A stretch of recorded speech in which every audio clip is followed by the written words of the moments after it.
السلام علیکم ورحمۃ اللہ وبرکاتہ نحمده ونصلي على رسوله الكريم اما بعد اعوذ باللہ من الشیطان الرجیم بسم اللہ الرحمن الرحیم ثم جعلناك على شريعة من الأمر فاتبعها ولا تتبع أهواء الذين لا يعلمون صدق الله العظيم اللهم صل على سيدنا محمد وعلى آل سيدنا محمد وبارك وسلم. برادران اسلام اور محترم بزرگان دین، یہ ہمارا کامل اور پختہ ایمان ہے کہ اللہ رب العزت نے محض ہمیں پیدا ہی نہیں کیا بلکہ زندگی گزارنے کا ایک ایسا بے عیب اور جامع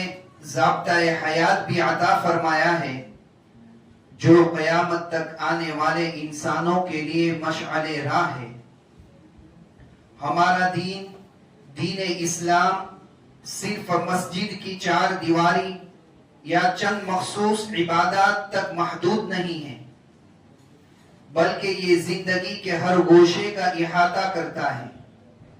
صبح بیدار ہونے سے لے کر رات بستر پر جانے تک اور انسان کی پیدائش سے لے کر موت تک کا کوئی ایسا لمحہ نہیں جس کے لیے قرآن کریم اور احادیث نبویہ صلی اللہ علیہ وسلم میں ہماری کامل رہنمائی نہ کی گئی ہو. خصوصاً ہماری عائلی زندگی اور خاندانی نظام کو جس قدر خوبصورتی، عدل اور توازن کے ساتھ اسلام نے مرتب کیا ہے، دنیا کا کوئی اور نظام یا قانون اس کی نظیر پیش کرنے سے قاصر ہے. نکاح کی پاکیزہ سنت سے لے کر رشتوں کے تقدس تک، طلاق و خلا جیسے ناگریز معاملات کے نزاکتوں سے لے کر وراثت اور جانشینی کے منصفانہ تقسیم تک، یہ سب کسی انسان، کسی پارلیمنٹ یا کسی کمیٹی کے بنائے ہوئے اصول نہیں ہیں، بلکہ یہ براہ راست احکم الحاکمین اللہ رب العزت اور اس کے پیارے حبیب صلی اللہ علیہ وسلم کے عطا کردہ وہ مقدس اور الہی قوانین ہیں جن میں قیامت تک کسی ادنا سی تبدیلی کی بھی کوئی گنجائش نہیں ہے. ہمارے ملک ہندوستان میں انہی مبارک اور ربانی آئلی قوانین کو قانونی اور دستوری اصطلاح میں مسلم پرسنل لا کہا جاتا ہے. یاد رکھیں عزیز دوستو، یہ مسلم پرسنل لا محض کوئی روایتی یا دنیاوی قانون نہیں ہے کہ جسے حالات کے تحت یا وقت کے حاکموں کے مرضی سے جب چاہا بدل دیا جائے، بلکہ یہ تو ہمارے ایمان کا وہ لازمی، حساس اور ناقابل علیحدگی حصہ ہے جس پر ہماری دینی شناخت اور پہچان اور ملی بقا کا دار و مدار ہے. ایک سچے مسلمان کے لیے ان ربانی قوانین کی حفاظت کرنا، انہیں دل و جان سے تسلیم کرنا اور سب سے بڑھ کر یہ کہ انہیں اپنی عملی زندگیوں اور اپنے گھروں میں نافذ کرنا ہمارے ایمان کا اولین اور بنیادی تقاضا ہے. شریعت مطہرہ کوئی موم کی ناک نہیں ہے جسے حالات کی جبر یا حکومتوں کے دباؤ میں آ کر موڑ دیا جائے. یہ وہ اٹل خدائی قانون ہے جس کی حفاظت کے لیے ہمارے اسلاف نے ہر دور میں بڑی بڑی قربانیاں دی ہیں. لہذا آج کا باشعور اور غیر مسلمان بھی اپنی پاکیزہ شریعت میں کسی بھی قسم کی تحریف، تبدیلی یا کسی بھی غیر متعلقہ اور انسانی مداخلت کو ہرگز برداشت نہیں کر سکتا. شریعت پر عمل کرنا ہماری روح کی غذا ہے اور اس میں کسی کی بھی دراندازی کو